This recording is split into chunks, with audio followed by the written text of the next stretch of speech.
ایک خاتون نے ایک خط لکھا جو سونے کے پانی سے لکھے جانے کے قابل ہے۔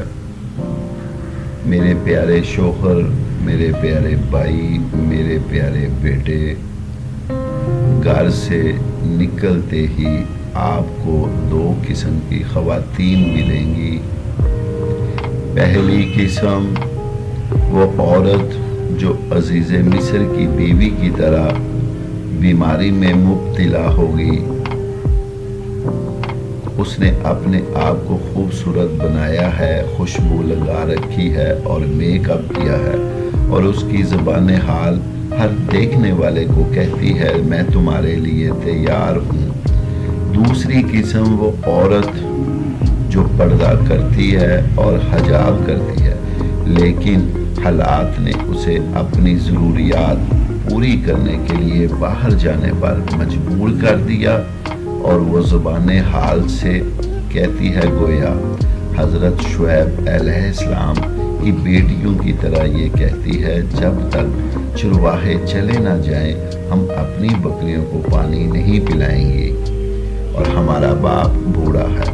پہلی قسم کی عورت کے ساتھ یوسف علیہ السلام کی طرح برتاؤ کریں، اپنی نگاہیں نیچی رکھیں اور کو خدا کی پناہ، اور دوسری قسم کی عورت کے ساتھ موسیٰ علیہ السلام جیسا برتاؤ کرو، شائستگی سے مدد کرو اور اپنا راستہ لو۔ قرآن فرماتا ہے اور اس نے ان بکریوں کو پانی پلایا اور پھر سائے میں چلے گئے۔ یوسف علیہ السلام کی عفت ان کی عزیز مصر بننے کا ذریعہ بن گئی، اور موسیٰ علیہ السلام کی خدمت کی وجہ سے خدا نے انہیں ایک اچھی بیوی اور بنا دی تھی۔ اے اللہ ہمیں عفت اور پردہ عطا فرما۔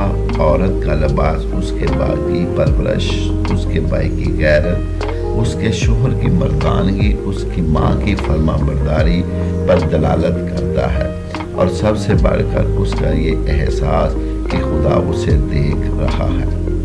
قرآن فرماتا ہے تو انہوں نے مریم سے کہا اے ہارون کی بہن، تیرا باپ برا آدمی نہیں تھا اور تیری ماں فاحشہ نہیں تھی۔ انہوں نے اسے اس کے بھائی، اس کے والد اور اس کی ماں کی یاد دلائی، کیونکہ ان رشتوں کے نیک سیرت ہونے سے عورت کی اصلاح ہوتی ہے۔ ایک لڑکی کہتی ہے جب میں کسی لڑکی کو دیکھتی ہوں جس نے اپنے آپ کو سنوارا ہے اور اپنی عریانیت میں مبالغہ آرائی کی ہے، تو میں اس کے والد کی طرف دیکھتی ہوں اور اللہ تعالیٰ کا قول یاد آتا ہے کہ انہیں روکو، وہ ذمہ دار ہیں۔ تو میری حیا میں اضافہ ہو جاتا ہے کہ کہیں میری وجہ سے میری ماں سے پوچھ نہ ہو۔ سچ کہوں تو یہ ان مفید عنوانات میں سے ایک ہے جس پر ہمیں سوشل میڈیا پر بات چیت کرنی چاہیے۔ خدا ان لوگوں پر رحم کرے جنہوں نے اسے منتقل کیا اور اسے اپنے اعمال کے میزان میں توسیع بنایا۔